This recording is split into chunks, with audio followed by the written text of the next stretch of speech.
Hey, it's Rain Fernandez, and you're watching Sweep the League. Be sure to follow me on Instagram, Twitter, and TikTok, and Facebook at Rain Fernandez, Rayne Fernandez. Are you a hockey fan looking for the latest on the Edmonton Oilers, Pittsburgh Penguins, and NHL news of the week? Barry and Carson Best bring it all to you on the Best Boys Center Ice podcast. They break down games, provide insider updates, and keep you up to speed every week. Don't miss out. Subscribe now and join their hockey family. For the ones who got it, now we showing the proof. Came from the struggle, we live in the truth.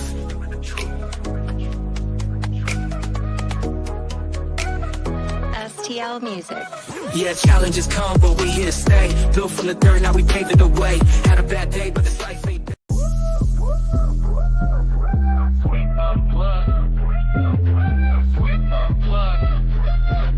Exclusive interviews with Rudy and the crew. Let's go.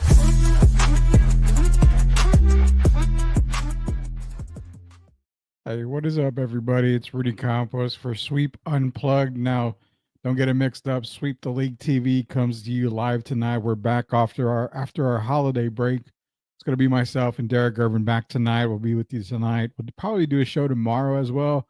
Take Wednesday off. Obviously, it's New Year's Day. Who knows? Maybe we'll come back anyway.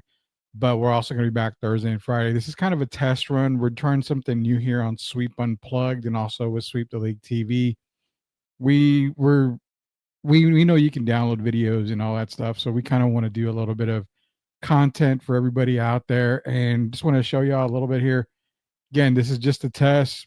We're testing some live stuff here, so just bear with us. But again, the regular Sweep the League TV does come back tonight at 9:00. It's myself, Derek Irvin. Like I said, before Coach Gio's going to be back with us here pretty soon, so bear with us. We're trying to get everybody getting ready for the new year. We got a lot of big things coming. Talking to our producers and everything else. You've got Refocus Network that is growing. We've got Sweep the League TV, Best Boys Podcast, just giving you guys an update of what we're planning to do. It's getting big. The network that we've put together for you guys is getting big. We're already expecting 2025 to be pretty massive. When it all kicks off, we'll let you know. The best way to know about it is to go to our YouTube page, search Sweep the League TV, be a subscriber on it. Thank you for all 1,200 plus people that have subscribed to us. We haven't even been on the air for over a year for the YouTube page. So I appreciate everybody joining us. Again, go to YouTube, search Sweep the League TV, hit that subscribe button. That way you're caught up with everything that we're doing. 2025 is going to start off great for us. We've got a lot of new stuff coming out. So be sure to be a subscriber to it. We've got a lot of stuff as well, tickets and everything. We've got a sports card show coming up this weekend that we're probably going to be a part of. We'll be there in person, myself and probably Derek Irvin as well. So again, this is just kind of a test. Regular Sweep the League TV comes back tonight. Myself and Derek, we're coming back tonight. We're going to be talking a lot of stuff to you guys. We've kind of obviously been on vacation here for a little bit, so Mike Brown being fired. We got Mike Malone's reaction to that. We're going to discuss that. De'Aaron Fox to SA to Houston, those types of rumors. Of course, you got the Michael Parsons video clip and all that stuff that's going on. That's a little bit of stuff that we're going to be covering here at Sweep the League tonight, as well as your college football playoffs. We're going to make our picks tonight as well. So we've got tons to get into, but wanted to test something out for you guys here. Appreciate sitting here. I see you on the comment. 2025 is going to be iconic. It definitely is going to be iconic, man. So really got a lot of changes here, a lot of stuff coming up. So just be prepared for everything that's going to be coming for Sweep the League TV, also Sweep Unplugged, as well as STL Music. Another album is going to be dropping from STL Music. So just be ready, guys. It's a lot here, but we're going to test something out here on this version of Sweep Unplugged. I want to talk to you guys about the 1997 NBA draft. Why does that sound familiar? Well, obviously it sounds familiar because that was the same year that your boy Tim Duncan was drafted. Obviously you also had players like Keith Van Horn was drafted as well. So I'm going to bring this up here in just a second for you guys right here, because I want to talk about that as well. But you've got Keith Van Horn, you've got Tim Duncan. I for one, talking about the 1997 NBA draft, This is previous to Victor Wembanyama being picked by the San Antonio Spurs. This was one of those drafts where in 97, I'm graduating high school. Shout out to Central Catholic. And you see the Spurs win the lottery. They're getting Tim Duncan. I'm glad I wasn't the only guy who believed something. Shout out to Jeff Perlman. Jeff Perlman's a great follow on TikTok. I love the stuff that he's done, written. I love his videos. If you haven't followed him, go follow him on TikTok. I'm going to try to get him on the show with Derek and myself because he has a lot of great stories, a lot of great NBA stories, collegiate stories. They're just amazing. But one of the things he talks about was Keith Van Horn, player from Utah. Everybody remembers Keith Van Horn. He felt like Keith Van Horn would have been the best player in this draft. And we're talking about over Tim Duncan. He would revitalize, revolutionize the game and everything. You know what? Before we go on anymore, I'm going to let Jeff Perlman do it himself here. You guys let me know if you're able to hear this because this is the test right here that we're trying to do. So be sure to let me know if you hear this, guys. 1997 NBA draft. The New Jersey Nets, my favorite team, my boyhood team, the team that brought us Dennis Hobson and Pearl Washington and Darryl Dawkins and Michael Corrin and Darwin Cook. My New Jersey Nets wind up trading for the second overall pick in the draft, Keith Van Horn out of Utah. And I am convinced that Keith Van Horn is going to be a freaking star. He's a small forward / power forward.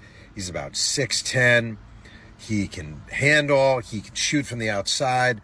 I am all about Keith Van Horn. And I really think this is going to be a franchise-changing selection. They got him. The Sixers drafted number 2 overall. They made a swap, blah, blah, blah. They get Keith Van Horn. And I'm like, this is it. This is the best move in New Jersey Nets history. And this is a franchise that drafted Derek Coleman, Kenny Anderson, traded for Drazen Petrovic, obviously had Dr. J. This is the best move. And Keith Van Horn, as an NBA player, especially his 5 years in New Jersey, is good. Nets make 2 finals. They get killed in both, but they make 2 finals. Van Horn's a really good player. And he averages for his career over 10 seasons, 16 points a game. He's good. But the number 1 pick in that draft was Tim Duncan. And I honestly thought Keith Van Horn was going to be a far superior NBA player to Tim Duncan. And Tim Duncan, he's on the list among the greatest forwards of all time. And Keith Van Horn is a relatively forgotten NBA player. And the problem with Van Horn in hindsight was he was defensively limited, not as explosive as I thought he would be. A great outside shooter, but just limited, very limited. And he gave the Nets some life. But if your second best player was Keith Van Horn, you were in trouble. And the Nets, mostly their second best player was Keith Van Horn. Yeah, so that's the reason why I was talking about this. I wanted to test the video out to see if the video was working fine for you guys out there.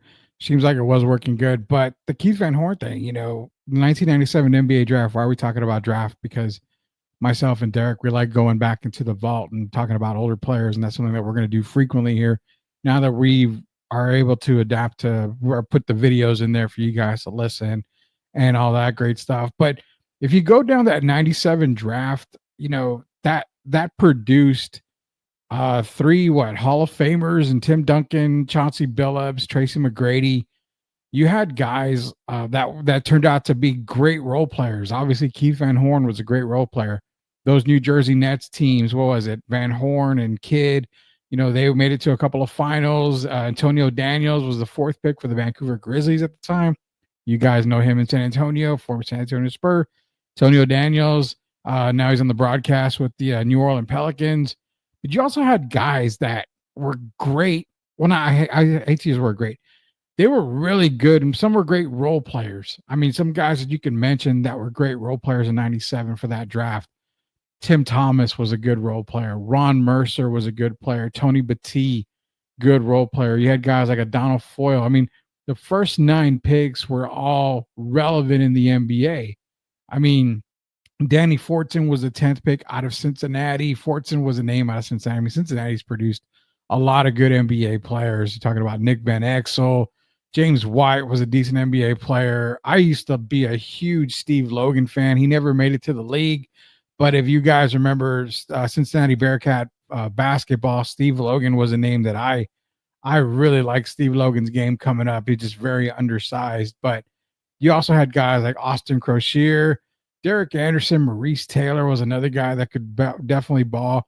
Kelvin Cato was another guy, if I'm trying to remember offhand. This team, Scott Pollard, this draft produced some good NBA players. And I think it's one of the drafts in 97 that's a little bit underrated. One of the drafts in 99. I want to cover the 99 draft because that was the ultimate.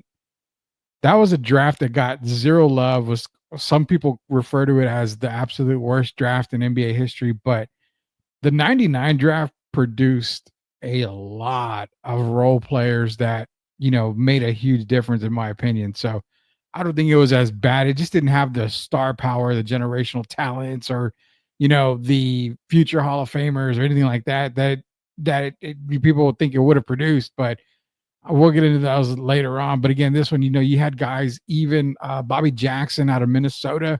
You guys remember him from Sacramento King days when they were going through their run. So there was a lot of good guys in this 97 draft. I believe Jock Vaughn was in that draft. I think he was drafted by Utah at the end of there.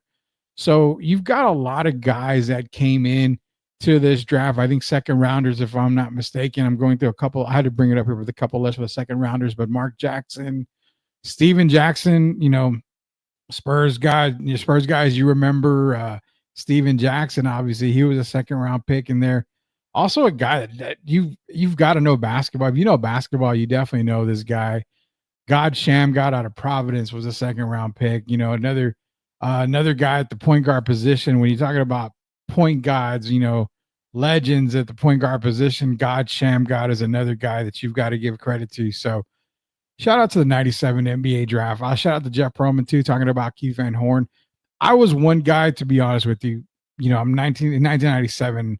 I'm, just graduating high school. I knew how good Tim Duncan was. I knew when the Spurs won the first, the lottery, that they were going to get Tim Duncan. But if you remember, the Spurs weren't the odds-on favorite to win the lottery. I believe they were the third best option to win the lottery.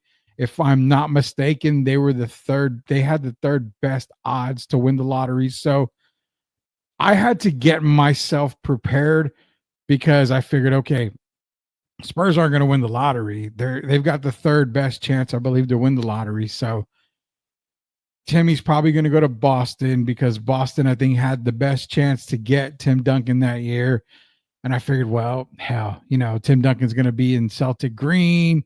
Spurs, hey, you know what? They could possibly get Keith Van Horn, which I wouldn't have minded Keith Van Horn in the silver and black.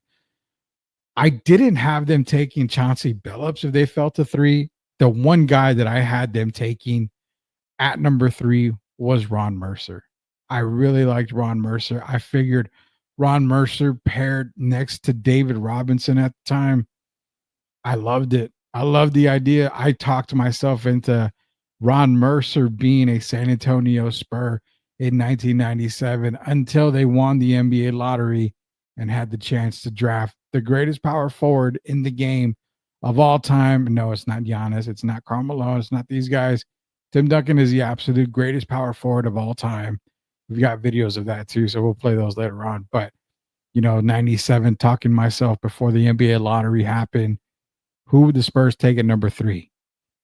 Well, I had them taking Ron Mercer out of Kentucky. I figured Ron Mercer would be the perfect fit for the San Antonio Spurs if they were drafting at number 3. Luckily, they got number 1. But again, Jeff Pearlman talking about Keith Van Horn. I figured if they got number 2, it was Van Horn. Even if they got number 3, maybe Van Horn would have fell to them. But can you guys imagine Tim Duncan being in Celtic green, Van Horn or Mercer, even Billups being in silver and black? I mean, Chauncey Billups would have made a lot of sense to the San Antonio Spurs at that time too. You're talking about in the finals MVP with the Detroit Pistons, Chauncey Billups. So how much different could it have gone in 97 if the Spurs ended up with a third pick and not the first pick? So Again, I wanted you guys to come out here for a little bit, test the stream out, test the video concept, see if we're able to do the whole video thing. So we're going to do all that tonight. We got Michael Parsons talk. We've got a whole lot of other. We got Michael Parsons talk. We've got Mike Malone talk. Oh man, we've got a lot of stuff. Also, a debate that Derek and I had about a month ago when the WNBA was going on. Here we go. If you had to redraft the WNBA players from this past draft and Paige Buchers was available, would Paige go first or would it be Caitlin Clark? We'll ask Derek that question here when we get started on Sweep the League here, probably the next couple of minutes here. So be sure to subscribe to our YouTube page. Go to YouTube, search Sweep the League TV. We're going live at about 9 o'clock. It's myself. It's Derek Urban. Sweep the League TV is back tonight. Appreciate you guys joining me for Sweep Unplugged. Again, this was a test version. Everything went good. So again, we'll see you guys in just a little bit, guys. We'll be back here probably the next couple of minutes. Appreciate you guys jumping on and helping me out here. Love you guys. We'll be back here in just a little bit for Sweep the League TV.